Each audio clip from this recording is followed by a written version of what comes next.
I mean, I think one of the great things with the BioReG program is that, it gives an opportunity for this industry-based program to really advance research in collaboration with independent NIH-funded research. And most of the delivery of dialysis care in the US is based on large dialysis organizations, whereas most of the research is done on the NIH side of things, and I know there are trials going on, like the TIME trial, in which both DeVita and Fresenius are involved in. But I think this is another example of where the industry and NIH can actually collaborate and advance scientific goals, and ultimately help our patients, which I think is everybody's goal.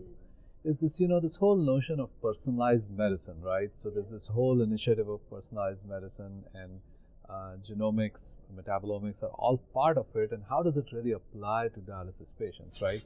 So some of those things involve choice of when to start, and other things as well.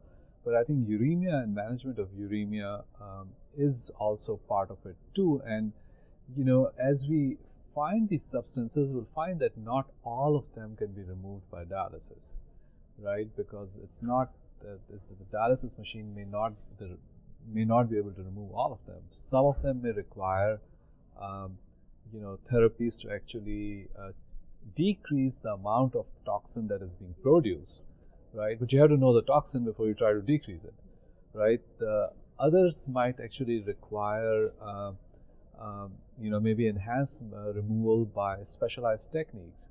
So if I know that substance X is removed by a special filter X, then my patient who has substance X that's extremely elevated may benefit from that form of treatment, and not the entire dialysis unit that gets the same dialyzer right now. And similarly, if you find out there are substances that cannot be removed, substances that cannot be suppressed, but maybe the downstream actions can be blocked, right? So maybe we can block the downstream effects, and in a sense, even treatment of hypertension, we reduce the effects of, we reduce the blood pressure, but we also reduce downstream effects of other things by using ACE inhibitors. So that's, I think, the example that we can maybe use, where some of these substances may be there and their levels may be high. We may not be able to remove it, but if my patient here has really high substances X, Y, and Z, maybe I can use a drug to block its toxic effects, and only use it in the person who has the high level and not everybody else in the unit. So